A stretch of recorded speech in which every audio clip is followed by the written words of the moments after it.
There's something really special about the way life surprises you when you least expect it. One moment, things feel predictable, ordinary, even, and the next, you're watching the most unlikely bond unfold right in front of your eyes. It starts in a quiet little workshop on the edge of a small town. You wouldn't expect something heartwarming to happen in a place like that, but that's where everything changed. That's where a lonely little kitten and a half-finished robot crossed paths, and neither of them would ever be the same again. The kitten wasn't supposed to be there.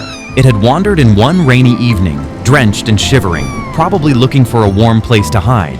No one knew where it came from. Just a tiny ball of fur with big green eyes and a meow too soft to scare anything away. It was hungry, tired, and curious. That's how it ended up curling up right next to an unfinished robot that hadn't even been turned on in weeks. The strange thing? The kitten didn't seem scared of the robot at all. Most cats would bolt the second they saw something that looked unfamiliar. But this one? It just plopped down beside it like it belonged there. The robot was a passion project built by a local engineer named Leo. He'd spent months putting it together, piece by piece, pouring in all the knowledge he had. The plan was never to build a friend. It was supposed to be a helper robot, something to assist around the house. Nothing emotional, nothing complicated, just clean design, basic software, and quiet efficiency. But when life throws a kitten into your blueprints, things tend to shift in ways you can't plan for. Leo didn't even notice the kitten at first. It was his sister who spotted it the next morning, curled up in a warm corner beside the robot's base. She smiled and named it Mochi on the spot because it was tiny, squishy, and had the gentlest presence. Mochi made herself at home like she'd always lived there. Leo tried shooing her away once, worried she'd mess up the wires or chew something important, but every time he tried, she'd look up at him with those huge eyes and let out the softest meow. And Leo, who wasn't exactly a cat person, just gave in. Things got even stranger when he powered the robot back on. He didn't expect anything to happen. The robot's core systems were still in testing mode, its movement limited and its sensors just barely functional. But the moment it powered up and its cameras focused on Mochi, it paused. There was no programming for this, no script that told the robot how to react to a kitten sitting nearby. But instead of glitching or ignoring her, it tilted its head. Slowly, gently, almost like it was curious, the same way a person would. Over the next few days, Leo kept working on the robot, testing its responses, adjusting its code, and adding more sensors. But what caught his attention wasn't the data. It was how the robot seemed to keep noticing Mochi. Every time she entered the room, the robot would shift its head just a little to follow her. If she meowed, its microphone would adjust direction. If she got too close, it would freeze and wait. And then, one afternoon, it happened. The robot moved toward her. Not fast, not clumsy, just one smooth movement, like it was trying to say hello. Leo stared at the screen, watching the robot's behavior. It didn't make sense. There was no line in the code telling it to engage with animals. But here it was, reaching out with one of its arms and gently tapping the floor in front of the kitten. Mochi, completely fearless, pawed at the metal hand like it was a toy. And that was the beginning. Day by day, they got closer. The robot, which Leo started calling Robo, became part of Mochi's routine.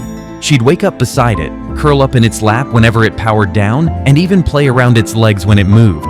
The robot, in turn, started adjusting its paths so it wouldn't bump into her. It paused when she got too close, scanned for her location before moving, and somehow began to recognize her face. Leo was stunned. Not because the robot was responding, but because it was adapting without any commands telling it to do so. What would you do if something you built started doing more than you expected? Not just functioning, but learning, noticing, and changing. Leo didn't freak out. Instead, he leaned in.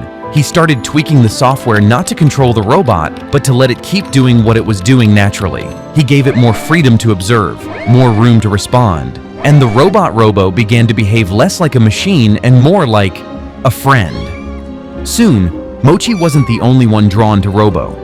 Leo's niece came by the workshop one day and spotted the two of them playing. She couldn't stop laughing. The sight of a kitten batting a robot's hand like it was a feather toy was too adorable to ignore. Leo realized that people responded differently when Robo was with Mochi. They weren't intimidated or curious about the technology. They were moved by the friendship. It softened everything. As weeks turned into months, the bond between Robo and Mochi grew. Mochi would bring Robo little gifts like socks or bottle caps, dropping them at its feet with pride. Robo would play along, lifting objects with its arm, gently placing them beside her like it understood the game. One night, there was a storm. loud and loud enough to shake the windows. Mochi, terrified of thunder, crawled underneath Robo's legs. The robot didn't move for hours, almost like it knew she needed to feel safe. And somehow she did. That moment changed everything for Leo. What started as a side project had turned into something deeply personal. He didn't build a robot to make friends, but the robot had made one anyway. And that made him think, maybe we spend too much time trying to make things perfect, smart, or efficient. But sometimes, it's the unexpected connections that matter most. The things that aren't planned. The friendships that form when you're not even looking. People started hearing about Robo and Mochi. First, it was just family and neighbors. Then, Leo posted a short video online of Mochi sitting in Robo's lap while the robot gently rocked back and forth. It went viral in a few days. Comments poured in. People didn't care about the engineering details. They cared about the story, about how a little kitten and a machine with no emotions had found a way to care for each other anyway.